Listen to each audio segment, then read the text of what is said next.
My name is Sarah Carter, and this is the story of how my parents publicly disowned me at my sister's wedding, only to crumble when I exposed their lies. It was April 2025, in a dazzling Chicago hotel overlooking Lake Michigan, when my parents stood before hundreds of guests and declared I was no longer their daughter. No warning, no explanation, just a smile for my sister Emily and cold silence for me. They erased my name from the invitations, the speeches, the family itself. But they didn't know I'd already uncovered their secrets, a penthouse sold with my forged signature, a trust fund they hid, and a debt they pinned on me. In the end, they didn't expose me. I exposed them. Justice, I've learned, isn't always loud. It's as quiet as a locked door or a letter left unanswered. Before we dive in, where are you reading from? What time is it? Share below, because this story unfolds in ways you won't see coming. It was a crisp spring evening in Chicago, April 2025, the kind where Lake Michigan shimmered with the city's lights like a canvas of scattered stars. I stood in the lobby of the Grand Lakeview Hotel, staring through towering windows at the water's glow, clutching a carefully wrapped wedding gift, an embroidered artwork I'd made for my sister Emily. Two doves stitched in silver thread to symbolize eternal love. I'd spent weeks on it, each stitch a quiet hope that this time my family might see me. I wore a teal silk dress, simple but elegant, with a small silver necklace I'd bought myself after landing my first interior design contract in Milwaukee. Emily's wedding was the event of the season, not just because she was the Carter family's shining star, but because her groom, James Walton, was a rising name in Chicago's real estate scene. I'd driven 3 hours from my modest Milwaukee apartment, my old Honda Civic out of place among the sleek BMWs and Teslas in the valet lot. I wasn't here to stand out. I just wanted to be there for Emily, as I always had, even when it left my heart a little heavier. The ballroom was a vision of opulence. Crystal chandeliers cast prisms across white silk tablecloths, each adorned with creamy roses in crystal vases. A jazz quartet played softly, their notes blending with the hum of laughter and the clink of champagne flutes. I approached the check-in table, where a young woman in a tailored blazer held a tablet with the guest list. "Name?" she asked, her eyes flicking over me briefly. "Sarah Carter," I said, setting the gift down to steady my hands. She tapped the screen, then frowned. "You're listed as guest of Carter family." No individual entry. A familiar ache bloomed in my chest. There must be a mistake. "I'm the bride's sister." She turned the tablet toward me. There it was, in crisp font, Carter family. David, Karen, Emily, James, even Aunt Ellen and her 2 sons. At the bottom, smaller, guest of family. My name was absent. I forced a smile, swallowing the sting. "Guess I'm the surprise guest. I can fix it if you'd like," she offered, hesitating. "No, it's okay," I said, pinning the guest badge to my dress. It tugged at the fabric, a small weight that felt heavier than it should. The ballroom pulsed with energy. Emily, radiant in a flowing ivory gown, moved through the crowd, James at her side, his smile as polished as his cufflinks. My mother, Karen, held court near the open bar, her voice sharp and commanding, a queen in a cream pantsuit. My father, David, in a navy suit, nodded at business associates. A glass of Merlot in hand, I wove through the guests, offering smiles that weren't always returned, my heels clicking softly on the polished marble floor. My seat was at table 15, tucked near a service door where waitstaff bustled with trays of smoked salmon and fig canapes.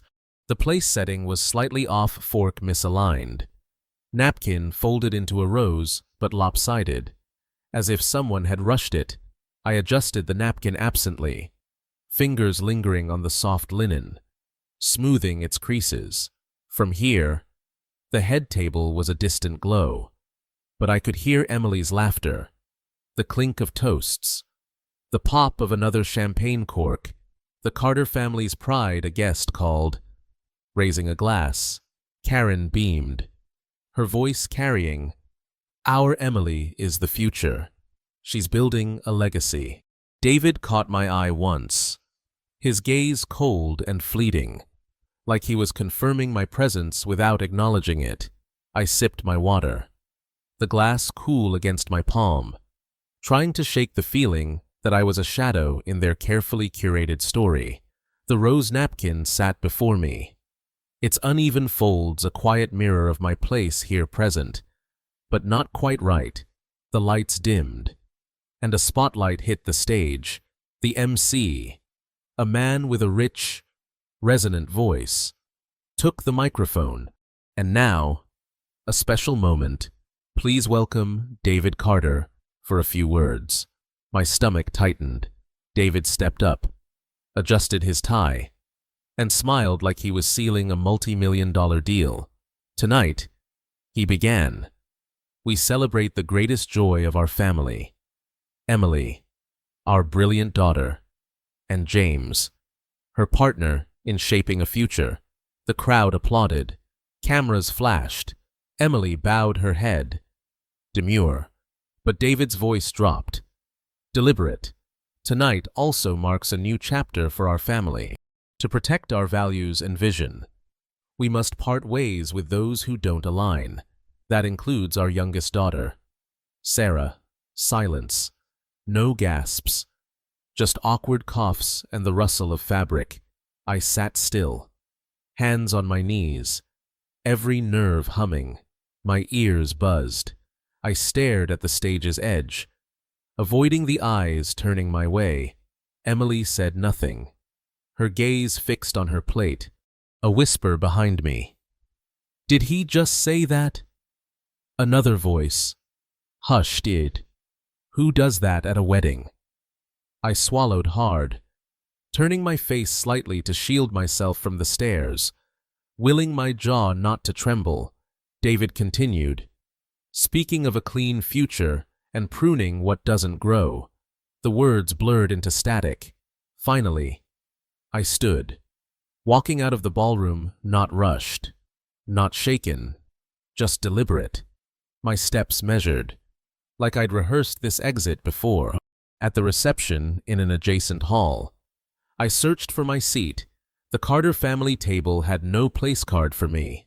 Emily's name was there, James's, Aunt Ellen's, even Emily's college roommate, but not mine. A high school acquaintance, spotting me, blinked in surprise. Sarah, I thought you weren't coming. Your mom said it was a private family event. I picked up a card on the table, gold embossed, to our only daughter, Emily, with all our love. Mom and Dad. Something inside me shifted, not broke, not snapped, just tilted, like a scale finally tipping. I grabbed a flute of Prosecco from a passing tray and headed for the back exit, the guest badge still pinned to my dress, pulling at the fabric like a reminder I didn't belong. Outside, the Chicago air was cool, the lake's surface rippling under the city's glow. I stood by my car, the embroidered gift still in my arms, unopened by Emily. I didn't cry. I didn't scream. I just stood there, the Prosecco untouched, letting the night's weight settle.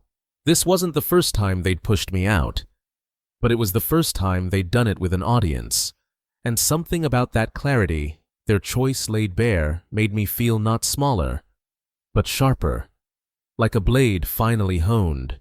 I drove back to Milwaukee, the highway stretching dark and quiet. In my apartment, I set the gift on the kitchen counter, its wrapping creased from the night.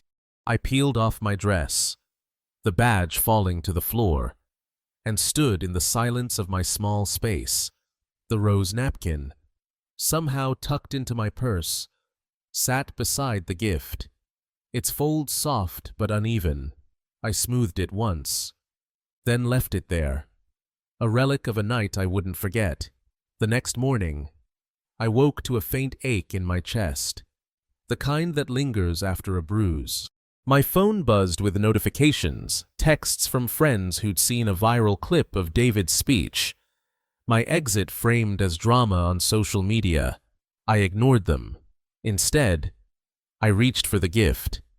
Noticing its weight felt off, heavier on one side, I tore the wrapping carefully, revealing the wooden frame I'd chosen for the embroidery. Tucked beneath the fabric, secured with tape, was a folded letter, yellowed and delicate. In Grandma Elise's handwriting, my breath caught. Grandma Elise had died 5 years ago.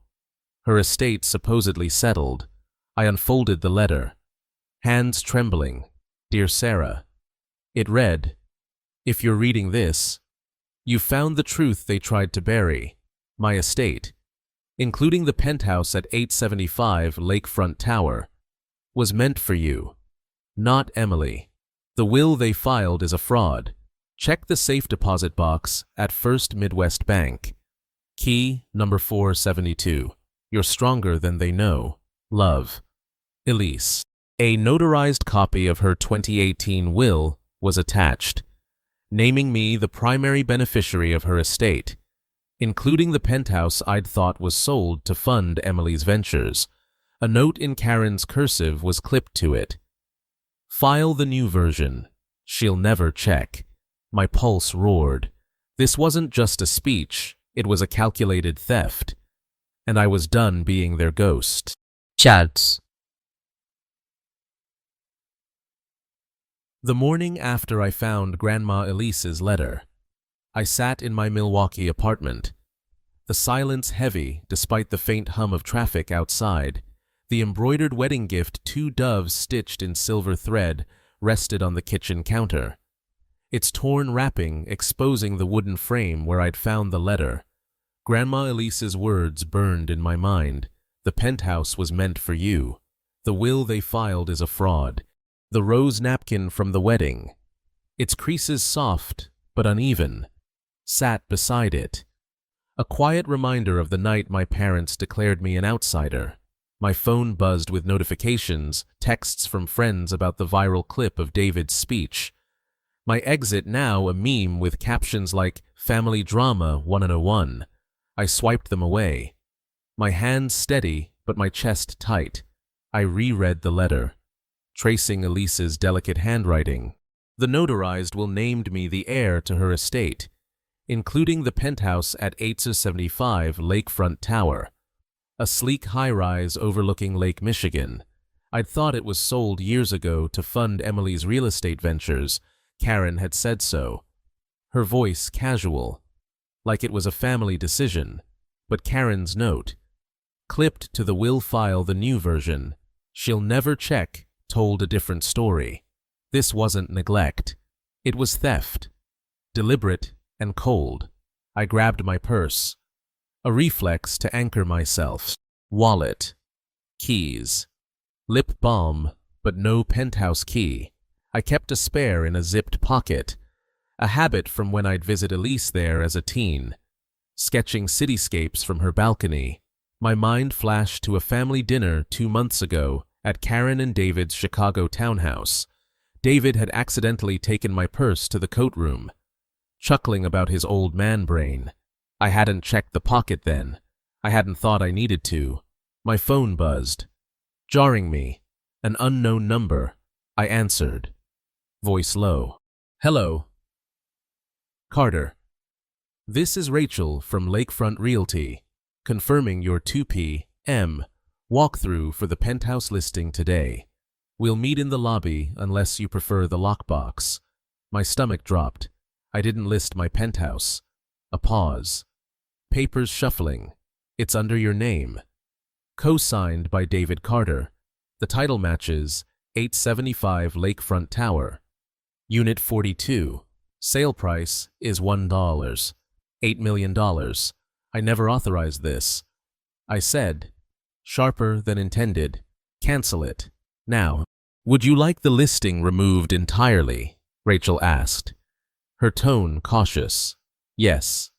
I snapped. Hanging up, I sat on the couch, Elise's letter in my lap, her words a lifeline. They weren't just erasing me from their family, they were dismantling my life. Betting I'd stay silent, I opened my laptop and emailed my lawyer, Jenna Holt, who'd helped me with a freelance contract last year. Subject urgent, family, forging my signature. Jenna, it's Sarah Carter. My parents are selling my Chicago penthouse without consent. They stole my key and forged documents, including a fake will. I found my grandmother's original will, naming me the heir. Can we meet today? I hit send, grabbed my coat, and drove to Chicago by 1:30 p.m. I stood outside the penthouse with a locksmith, the April sun sharp on my neck. The door showed faint scratches near the handle, subtle, like someone had fumbled with a key they weren't used to. Someone's been here, the locksmith said. Matter of fact, want a deadbolt? Yes, I said, and a security camera. As he worked, I leaned against the hallway wall, eyes on the scratches. Not a break-in, just entitled access, the kind that made your skin crawl. My phone buzzed an email from Karen. Subject, let's talk. Sarah, we love you. Things got out of hand at the wedding. Come to the house tomorrow. 3 p.m.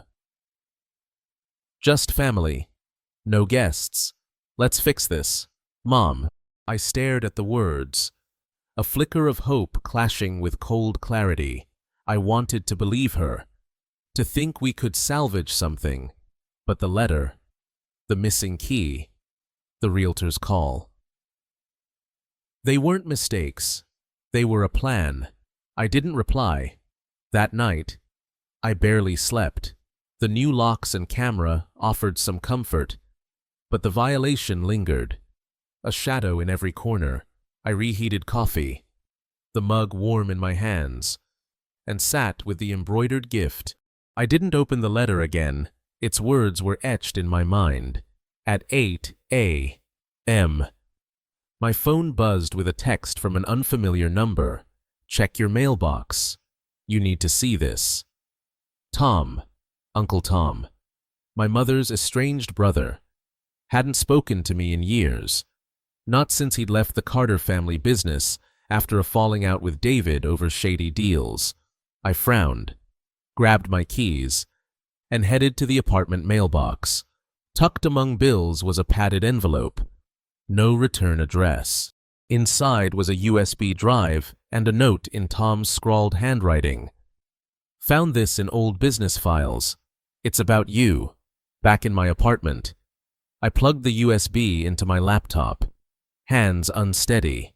It contained a folder labeled Carter Finances.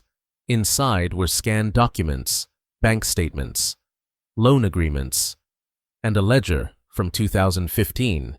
My name appeared repeatedly, tied to a $350,000 loan I'd taken to save my parents' Chicago townhouse from foreclosure.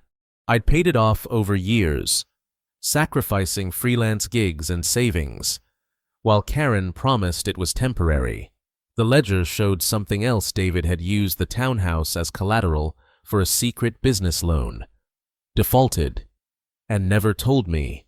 The debt, now $350,000 with interest, was still in my name.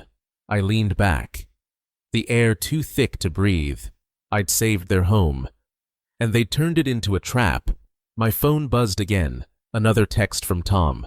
They've been hiding this for years. I didn't know until last month. Call me. I dialed, voice tight. Tom, what is this? He sighed, sounding weary. I was clearing out old office files and found a box of David's papers.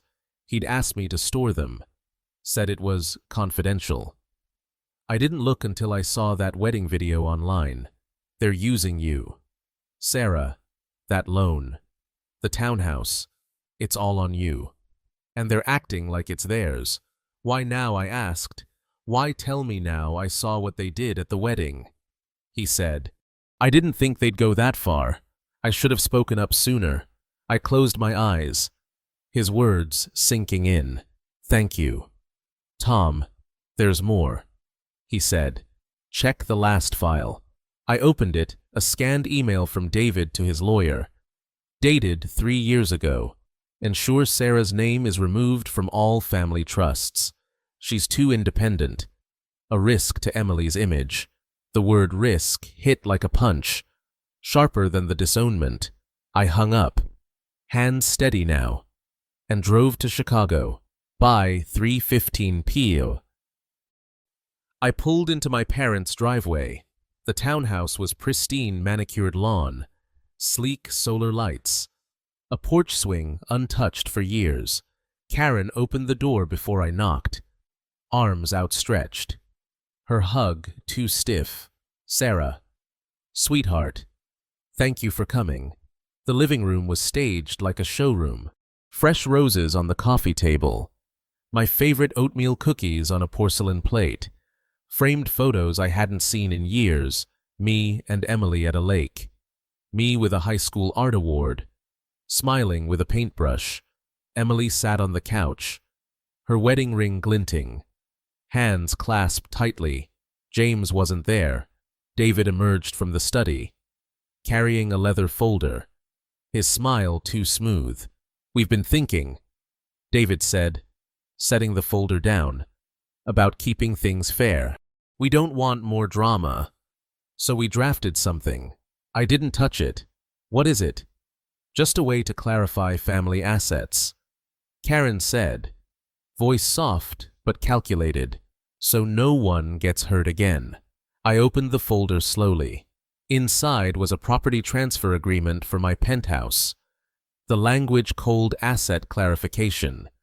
Transfer to Emily Carter. My chest tightened. You're asking me to sign away my home. Karen's smile didn't waver. It's just paperwork. Sarah, you don't need that penthouse. You're always moving around. David leaned forward, eyes narrowing. You're not even reading it. Don't you trust us? I closed the folder, setting it beside the cookies. You invited me here to fix things. The roses, the photos, the cookies, it's all a performance. I found Grandma Elise's will. I know what you've done. David's face didn't change, but his eyes flickered. A crack in his composure. Karen's smile froze. You're being dramatic, she said. That will is outdated. We handled everything legally. Then explained the penthouse listing. I said, voice level, my signature, forged, my key, stolen. Emily spoke, barely audible. Sarah, it's not what you think. I looked at her. The sister I'd loved, the one I'd sacrificed for. Then, what is it? Emily, because it looks like you're all betting I'll stay quiet. Karen stood, her voice sharp. Don't you dare lecture us. We gave you everything. I stood. 2. The rose napkins wait in my memory. This isn't a family. It's a transaction. I turned to the door, pausing to face David.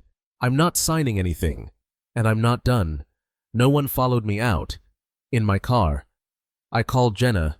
File everything penthouse. Will. Debt. They're not getting away with this. That night, a text arrived from an unknown number. You're not the only one they've hurt. Meet me tomorrow. 10 Wicker Park Coffee. Ellen Harper, Mrs. Ellen Harper. A family friend who'd vanished after a falling out with Karen. Hadn't been in our lives for a decade. Her name stirred memories of hushed arguments and closed doors. I stared at the message. Another secret looming. Before bed, I checked my email. A message from Emily. No subject. I didn't know about the will. I thought I was protecting the family. I'm sorry. I didn't reply. But her words lingered. a crack in the wall I'd built. The morning after Mrs. Ellen Harper's text, I woke to a stillness that felt like the hush before a storm. My Milwaukee apartment was quiet. The new deadbolt on the door and the security camera's red light offering a fragile sense of control. Grandma Elise's letter, tucked back into the embroidered wedding gift with its silver doves, sat on my coffee table. Its words, a steady anchor. The rose napkin from Emily's wedding, its creases softened by my touch, rested beside it, a relic of the night I was cast out. Mrs. Harper's message, "You're not the only one they've hurt," loomed like a shadow, promising truths I wasn't sure I was ready to face. I drove to Wicker Park Coffee in Chicago, where Mrs. Harper had asked to meet. The shop was warm but weathered mismatched chairs, a chalkboard menu, the scent of roasted beans thick in the air. Mrs. Harper sat by the window, her silver hair pinned neatly, her face sharp with a quiet defiance I vaguely recalled from childhood Christmases before she'd vanished from our lives. She'd been Karen's friend until a falling out no one explained. Her name, a whisper in old arguments. "Sarah," she said, voice warm but resolute. "You've got your grandmother's eyes and her spine." I slid into the chair across from her, clutching my latte. "Mrs. Harper, what do you know?" She slid a thin folder across the table. "This isn't just about you. It's about Elise. Me. Anyone who got in their way." Inside were documents, a 2005 lawsuit settlement, newspaper clippings, and a handwritten note from Grandma Elise. The lawsuit detailed how Karen and David had swindled a business partner, Mrs. Harper's late husband, Thomas, out of a real estate deal, pocketing $3 million that seeded their empire. Elise had tried to intervene, threatening to expose them, but they'd silenced her by forging her will. A faded photo showed me as a toddler with Mrs. Harper at a park, both of us laughing. A moment erased from family albums. On the back, in Karen's handwriting, "Destroy this. They've been rewriting history for decades," Mrs. Harper said, her voice steady but laced with pain. "I lost my husband's legacy. Elise lost her voice. You're the first one who can stop them." I traced the photo's edges, throat tight. "They're selling my penthouse with a forged signature. They hid a trust fund, pinned a $350,000 debt on me." Mrs. Harper's eyes darkened. "That's their pattern. Isolate, then take. But you own something they forgot." I frowned. "What?" "The townhouse," she said. "You paid off its foreclosure in 2015. They never transferred the deed back. It's still in your name." My breath caught. Jenna, my lawyer, had flagged this, but Mrs.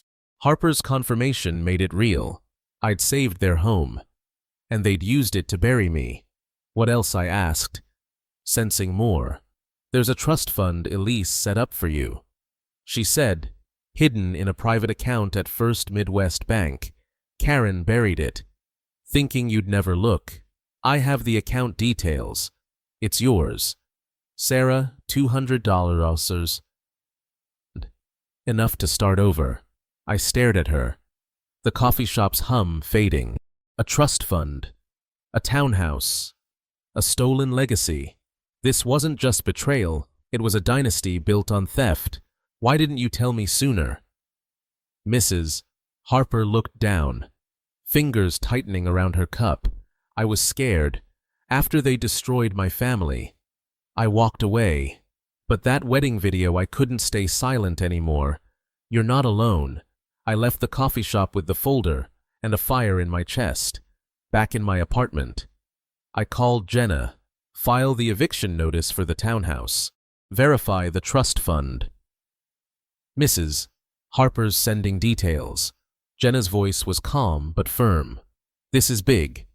"Sarah, you're sure?" "Yes," I said, They don't get to erase me anymore. The eviction notice was filed that afternoon. Precise and quiet, like a blade slipping into place. 4 days later, the sheriff served it. Emily, ever the family's image keeper, sent a grainy security video to our family group chat, a desperate attempt to guilt me. It showed David opening the townhouse door in a bathrobe, coffee mug in hand, blinking at the officer. Karen stood behind him, her silk scarf slipping, face frozen in shock. The officer handed over the envelope. Voice too soft to catch, David skimmed it, then threw it against the wall, shouting, "She can't do this to us." Karen's voice cracked. Ungrateful girl. The video cut off as the officer stepped forward. I watched it once, then closed my phone. That night, I sat in my apartment, lights low, sipping chamomile tea.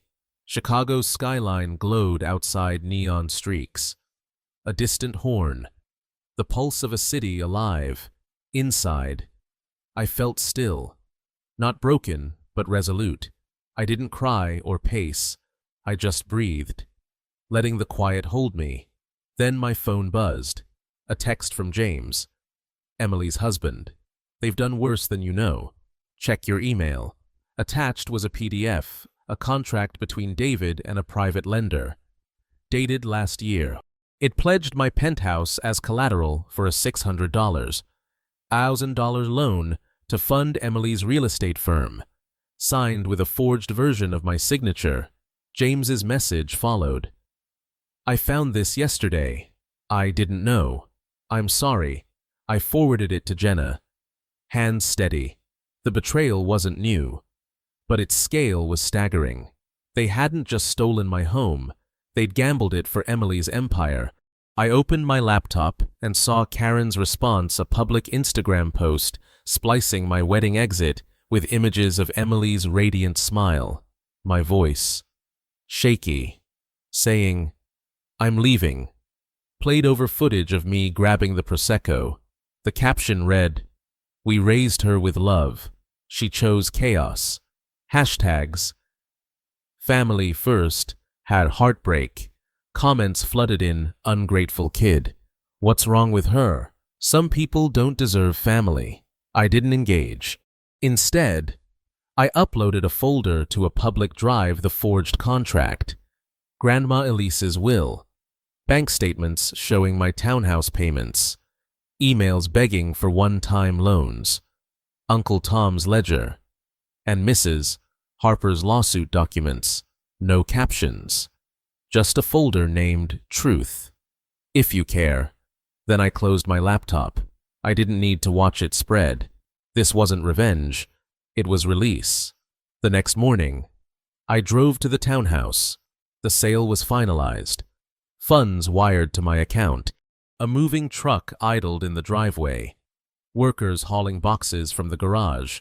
The realtor, a brisk woman with a clipboard, nodded as I approached. "It's cleared out," she said. "They left last night." I stepped inside. The air heavy with absence. Bare walls. No photos. Not even the faint outline of frames. The light through the blinds fell flat. Lifeless. I walked slowly, tracing memories: the kitchen where I'd studied, the living room where I'd built pillow forts, the hallway where Emily once broke a vase and blamed me. On the counter was a letter, my name in Karen's sharp cursive. I opened it, expecting venom. "You were never ours." No signature, no apology, just a final cut. I folded it, unfeeling, and paused at the hallway closet, a small door we rarely opened. Inside was a dusty shoebox, unmarked. I carried it to the kitchen and lifted the lid. Inside was a letter I'd written at 8, in wobbly cursive, for my parents' anniversary. "Dear Mom and Dad, I love you forever. Love, Sarah." I decorated it with heart stickers, proud of every word. Behind it was the rose napkin from the wedding, its creases soft, The one I'd straightened at table 15. I didn't know why they'd kept it guilt, oversight, or cruelty, but it was mine. A piece of the girl I'd been, trying to belong. In the corner of the closet, I found a small canvas, a painting I'd done at 12 for a school contest. A lake under a stormy sky. Karen had dismissed it, saying it was too moody, yet here it was, hidden like a secret they couldn't face. I took it, too, its weight grounding me. Back in Milwaukee, I met my friend Mara for dinner. We cooked pasta with basil and garlic, the kitchen warm with herb-scented steam. She brought a bottle of Pinot Noir and a small cactus, setting it by the window.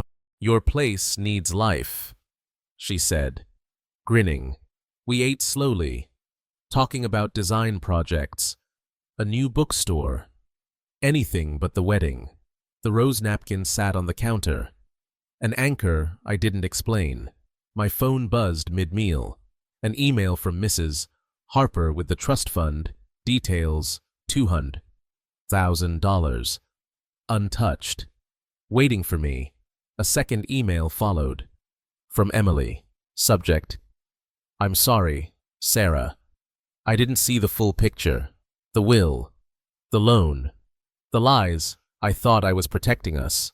I was wrong. I've left the firm. The marriage is on hold. If you want to talk, I'm here." I stared at the words. A weight lifting I hadn't known I carried. I didn't reply. Not yet. Instead, I drove to the Southside Community Center, where I'd volunteered since college. The director, Ms. Clara Monroe, had been my mentor, a woman who saw potential in me when my parents didn't. She'd heard about the wedding through a mutual friend and asked me to visit. The center was alive with kids painting murals, their laughter cutting through the weight I carried. Clara handed me a small package. "Found this in storage," she said, her eyes warm. Inside was a journal I'd kept during a summer art program she'd run, filled with sketches and notes about my dreams, designs for spaces where people felt seen. A post-it note from Clara read, "You were always building something bigger than they could imagine." I hugged her, tears threatening but held back. "Thank you," I whispered. "You're doing the work." "Sarah," she said, "keep going." The folder I'd uploaded spread faster than I expected. By evening, a local news site ran a story, "Carter Real Estate Empire Faces Fraud Allegations." It cited anonymous sources, but the details forged signatures. A hidden will. A 2005 lawsuit came from my drive. Donors pulled funding from Emily's firm. 2 charity galas were canceled. Comments online echoed outrage nepotism at its worst. "Where's the money?"